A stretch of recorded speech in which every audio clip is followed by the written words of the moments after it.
നമ്മുടെ മനസ്സിൽ നമ്മുടേതായ ശരികളുണ്ടാകും. അത് മറ്റുള്ളവർക്ക് മനസ്സിലാവണമെങ്കിൽ നമ്മുടെ അനുഭവങ്ങൾ അവർക്കും ഉണ്ടാകണം. മനസ്സ് പെട്ടെന്ന് ആരെയും ഇഷ്ടപ്പെട്ടെന്ന് വരില്ല. പക്ഷെ ഇഷ്ടപ്പെട്ടു കഴിഞ്ഞാൽ പിന്നെ അവരെക്കുറിച്ച് ഓർക്കാത്ത ഒരു ദിവസം പോലും ഉണ്ടാവില്ല. ജീവിതത്തിൽ നിങ്ങൾ ആരെയാണ് കണ്ടുമുട്ടുന്നതെന്ന് കാലം തീരുമാനിക്കുന്നു. നിങ്ങളുടെ ജീവിതത്തിൽ ആരെ വേണമെന്ന് നിങ്ങളുടെ ഹൃദയം തീരുമാനിക്കുന്നു. നിങ്ങളുടെ ജീവിതത്തിൽ ആരാണ് തുടരേണ്ടതെന്ന് നിങ്ങളുടെ പെരുമാറ്റം തീരുമാനിക്കുന്നു.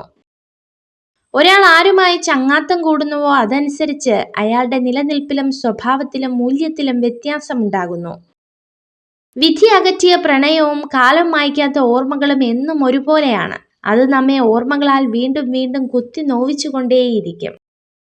അടുത്തുള്ളവയെ അവഗണിച്ചുകൊണ്ട് അകലങ്ങളിലുള്ള സുഖവും സന്തോഷവും തേടിപ്പോകുന്നത് തികച്ചും വിഡ്ഢിത്തമാണ്. അവനവനിൽ നിന്നും ഒന്നും പഠിക്കാത്തവന് അന്യരിൽ നിന്നും ഒന്നും നേടാൻ കഴിയില്ല. മറന്നു പോകാവുന്ന മനസ്സും നിലച്ചു പോകാവുന്ന ഹൃദയവുമാണ് നമ്മുടേത്. ഇതിനിടയിൽ കിട്ടുന്ന കുറച്ചു സമയം സ്നേഹിക്കാനും സന്തോഷിക്കാനും കഴിഞ്ഞാൽ അതാണ് സ്വർഗതുല്യമായ ജീവിതം. തീജ്വാലയിൽ പ്രാണികൾ എരിഞ്ഞടങ്ങുന്നു. അത്യാഗ്രഹി അവന്റെ ധിക്കാരത്താൽ കൊല്ലപ്പെടുന്നു. ചിന്തകളും സങ്കല്പങ്ങളും നമ്മളിൽ നിന്നും ഒരിക്കലും വേഗത്തിൽ മാഞ്ഞു പോകില്ല.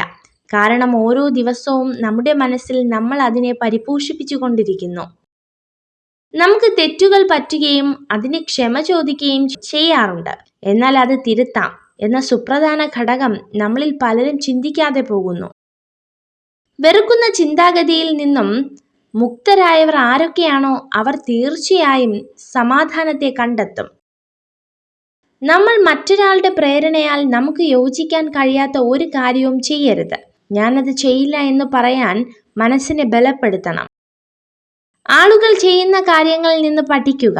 അതിൽ നിന്നും ഉൾക്കൊള്ളാൻ കഴിയുന്ന നല്ല കാര്യങ്ങൾ ചെയ്യുക. മറ്റുള്ളവർ നിങ്ങളോട് പറയുന്നതല്ല നിങ്ങൾ ചെയ്യേണ്ടത്. നിങ്ങൾ വിശ്വസിക്കുന്നവരെ സൂക്ഷിക്കുക. ഉപ്പും പഞ്ചസാരയും നിറത്തിൽ ഒരുപോലെയാണ്, എന്നാൽ ഗുണമോ തീർത്തും വിപരീതവും.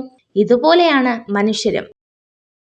ഒരു പെൺകുട്ടിയെ ഒരു പുരുഷൻ എപ്പോഴും ഓർക്കുന്നത് അവളുടെ സ്നേഹം ഏറ്റവും സത്യമായതുകൊണ്ടാണ്.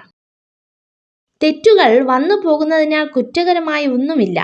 എന്നാൽ അത് ശരിക്കും തെറ്റായും കുറ്റവുമായി മാറുന്നത് ചെയ്ത തെറ്റ് വീണ്ടും ആവർത്തിക്കുമ്പോഴാണ്. നിങ്ങൾ ഈ വീഡിയോ കണ്ടതിന് നന്ദി.